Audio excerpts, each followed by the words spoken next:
बोल साचे दरबार की जय। जय जगत जननी माता जी ट्वाटी सदा ही जय। बोल मेरे दिल वाली सरकार की जय। सिया राम सिया राम। आइए वाहेगुरु वाहेगुरु। साथ संगत जी, आज जो गुरु अर्जुन देव जी के प्रकाश उत्सव की आज साखी है। गुरु अर्जुन देव जी सिखों के 5वें गुरु बने। 15 अप्रैल 1563 को गुरु अर्जुन देव जी का जन्म गुरु रामदास जी के घर में हुआ। उनकी माता बीबी बनी थी, जो तीसरे गुरु अमरदास जी की पुत्री थी, और गुरु जी अपने माता पिता के सबसे छोटे पुत्र थे। उनके 2 बड़े भाई पृथ्वीचंद और बाबा महादेव जी बचपन थे गुरु अर्जुन देव से अपने नाना अमरदास जी के साथ विशेष लगाव था। एक बार की बात है कि गुरु अर्जुन देव जी बहुत छोटे से घुटनों के बल पर उनके पलंग के पास चले गए अपने नाना जी के, और पलंग हिलने लग गया। तब गुरु अमरदास जी की नींद खुल गई और पलंग पर खिलता हुए वो कहे कि अब पलंग किसने हिलाया। तब पता चला कि उनके पोते ने इनको पलंग को हिलाया है। तो बड़ा ही उनको आशीर्वाद दिए कि ये किसी दिन घर का बहुत बड़ा गुरु घर का गद्दी संभालेगा। गुरु अर्जुन देव जी ने अपने नाना से पंजाबी की शिक्षा सीखी और अर्जुन देव जी की गुरुवाणी को बहुत प्यार था, और बहुत ही जल्दी बचपन में उनको गुरुवाणी याद हो गई। और बड़े ही शांत और विनम्र स्वभाव के थे। उनकी माता बीबी बने अपने पुत्र को प्रभु की राजा में रहना सिखाया, और पिता रामदास जी ने सच्ची और पवित्र सेवा सिखाई। गुरु अर्जुन देव जी के दोनों बड़े भाई पीरचंद और महादेव जी स्वभाव से बिल्कुल अलग थे। महादेव अपने आप में मस्त रहते थे, ईश्वर की भक्ति करते करते उनको सांसारिक जीवन से कोई रुचि नहीं थी। और पृथ्वीचंद पिता रामदास जी के गुरु घर का हिसाब किताब सौंप दिया गया था, और गुरु घर के प्रबंध चलाने की जिम्मेदारी थी। बहुत ही चतुर और लालची स्वभाव का था। उसका उद्देश्य था कि भविष्य में गुरु की घर गाड़ी का वरिष्ठ उसे ही बनाया जाएगा, और बड़ा ही पुत्र गद्दी संभालेगा, और इसका उसको बहुत ही अभिमान था। और दूसरी तरफ गुरु अर्जुन देव जी को बहुत ही निष्ठाव भाव से बस दिखता था। एक समय की बात है कि गुरु रामदास जी ने परीक्षा लेनी चाहिए, और उन्होंने अपने पुत्रों को बुलाया कि तुम लोग को लाहौर जाना है। तब पृथ्वीचंद ने मना कर दिया कि मैं उन रिश्तेदार की शादी में नहीं जाऊंगा। तब गुरु अर्जुन देव जी को उन्होंने लाहौर भेज दिया, और ये आज्ञा दी जब तक मैं आपको न बुलाऊं तब तक आपको वहीं रहना है। और गुरु पिता अर्जुन देव जी ने उस आज्ञा को मनन कर संगत जी वो लाहौर में ही रहे, और लाहौर में ही अपने सत्संग किया करते थे। उनको लाहौर में अपने पिता की बहुत याद आई।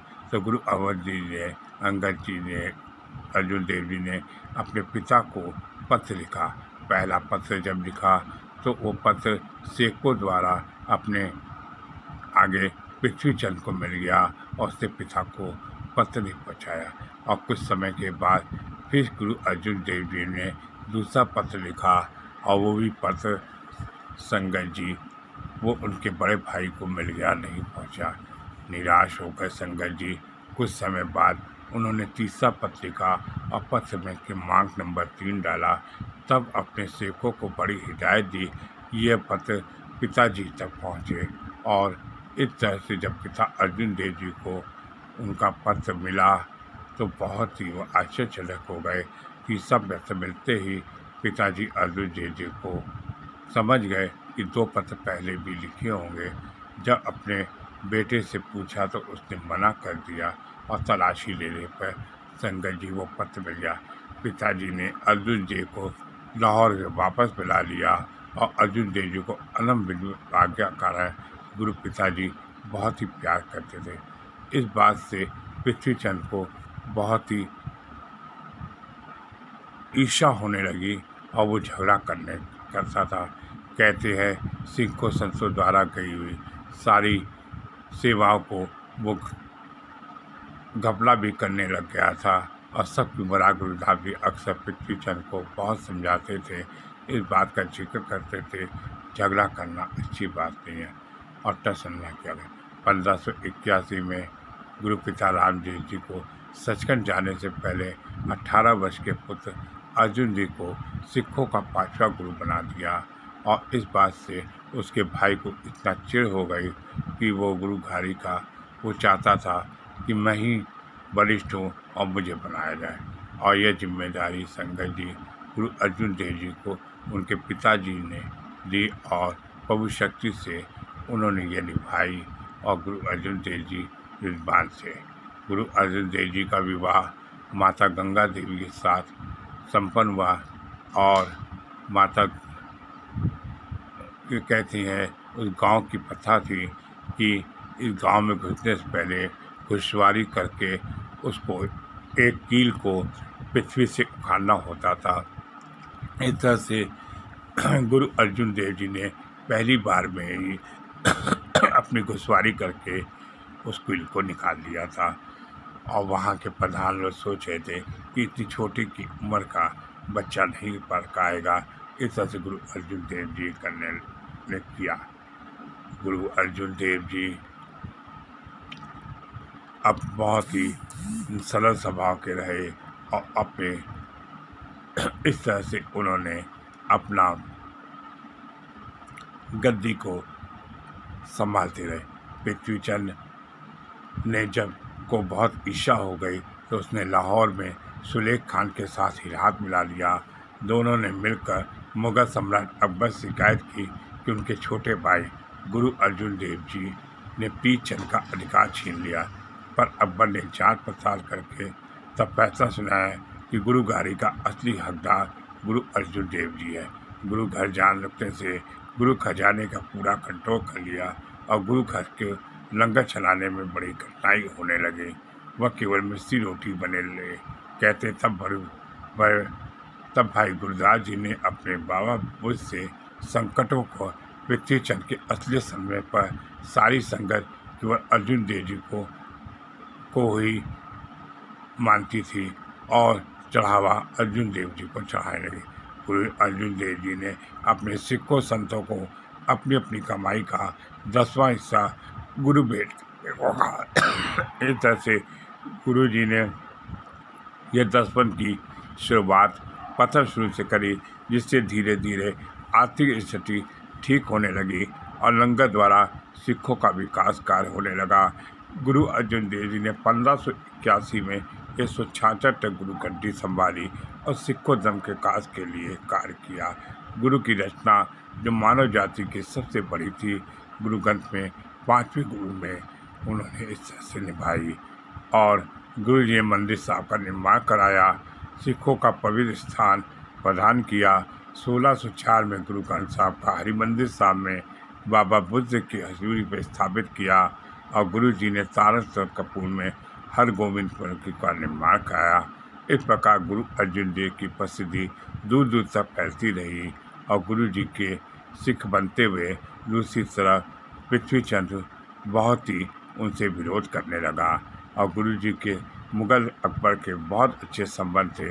1605 में अकबर की मौत के बाद उसका बेटा जहांगीर हिंदुस्तान का नया मुगल सम्राट बना और अकबर जहांगीर को गाड़ी के लायक नहीं समझता था, यानी जहांगीर के पुत्र खुसरो को गाड़ी देने के हक में नहीं था। हर समय नशे की राहत में रहता था। अव्वल किस्म का वो चालाकी से अपने पिता की गलती हासिल कर दी और खुसरो ने बगावत के जुर्म में संगत जी उसको नीतियाँ पसंद नहीं थी और अपनी गुरु अर्जुन जी के शरण में पहुंचा।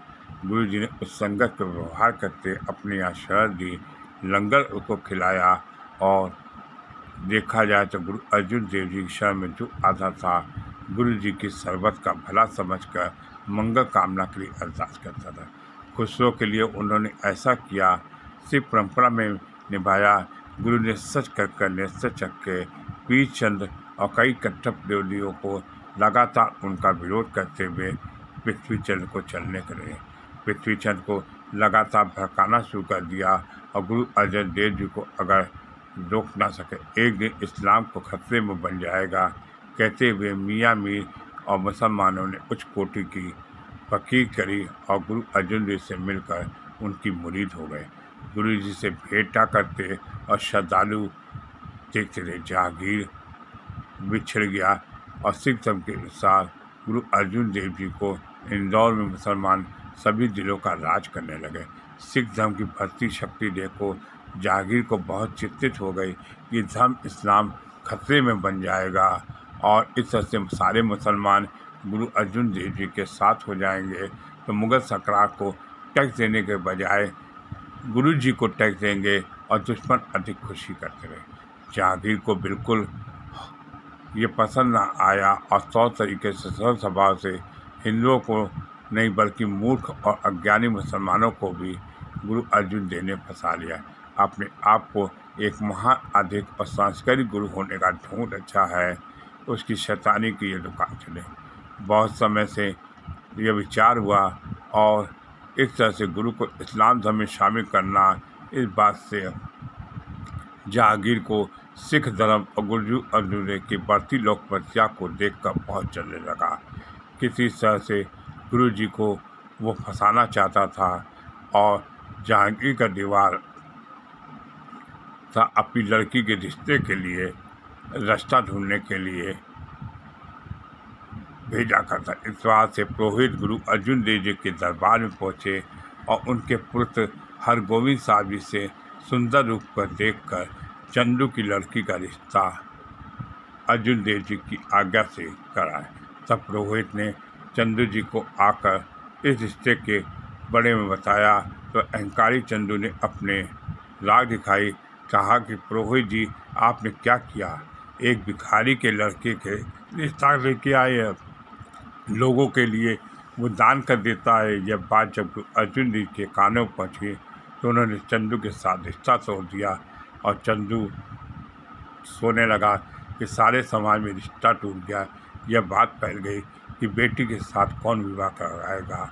वह घबरा कर गुरु जी के पास गया, फिर से रिश्ता जोड़ने के लिए गुरु जी को ऐसा करने का कहा। एक पर चंदू बहुत भड़क गया और उसने गुरु अर्जुन देव जी के साथ के लिए खिलाफ जहांगीर के खूब कान भर दिए और बाबा इससे पहले अपने बागा पुत्र खुसरो की सहायता करने के लिए गुरु अर्जुन देव जी से कत्ल करवाने का मन बना चुका था। लाहौर के हकीम मुर्तज़ा खाने में जहांगीर ने हमसे गुरु अर्जुन देव जी को अमृतसर में गिरफ्तार कर लिया और लाहौर ले गया। गुरु जी के जहांगीर के दरबार में पेश किया गया और कहा कि ये आधे ग्रंथ में लिखी हुई वाणी निकाल से आई है, इसमें किसी व्यक्ति के मर्जी के शामिल नहीं किया जा सकता। दूसरा सवाल जहांगीर ने जब पूछा कि आपने तरोतारा और हरमंदिर साहब में कई गुरु घरों का निर्माण किया, इसके लिए आप हर साल हमें टैक्स देते थे। गुरु ने साफ इनकार किया, संतोष किया कि धन केवल लंगर के लिए लिया जाता है और ज़रूरतमंद की ज़रूरत पूरी की जा सकती है और दसवें की रकम को टैक्स के रूप में ना दिया जाए। तब जहांगीर गुरु जी का उत्तर सुनकर बहुत गुस्से में आ गया और गुरु जी से कहा कि मुसलमान धर्म अपना लो। गुरु जी बोले कि अपना धर्म मैं कभी नहीं बदल सकता। तब गुरु जी ने जहांगीर को कोई बात न मानी तो जहांगीर ने उन्हें मुसलमान बनाने के लिए एक बहुत बड़ा मकसद किया। अगर गुरु जी इस्लाम धर्म अपना लेंगे तो उनको लाखों श्रद्धालु अपने आप ही इस्लाम धर्म अपना लें। गुरु जी के ऐसे व्यवहार को देखकर जहांगीर आग बबूला हो गया और बागी पुत्र खुसरो की सहायता करके आपने बहुत ही बड़ा अपराध किया है। चंदू को खाने के लिए जहांगीर ने गुरु जी ने अपने हवाले कर दिया। चंदू जी पहले ही गुरु जी का बैरी था और जब वो बदला लेने के लिए बढ़िया मौका मिला। चंदू ने खाने में गुरु जी को अत्यंत गर्मी के दोनों गर्म तवे में बिठाकर शीश पर गर्म डेट डाल दी। अगले दिन उबलते हुए पानी को देखकर गुरु जी को बताया, पर साँप चित होकर प्रभु के ध्यान में बैठे रहे। इस तरह से गुरु जी को भूखा प्यासा रखकर इन जालिमों ने बहुत ही कष्ट दिया। गुरु जी के प्यार श्रद्धालु मियाँ मीर लाहौर से रहा थी। इस बात को मत्था टेकते गुरु जी के पास आया।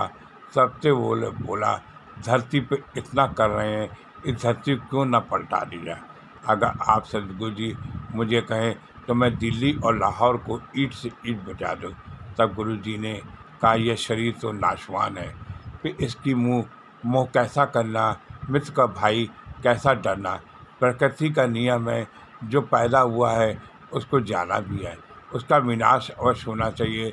इसमें कुछ नहीं हुआ, प्रभु की इच्छा से हो रहा है। कहते हुए गुरु जी को भयानक यातनाएं दी गई, बावजूद भी गुरु जी जल्लादों के गुरु जी ने एक बार फिर दोहराया, अभी समय है, सोच विचार कर लो, अभी भी जान बख्शी की शक्ति है।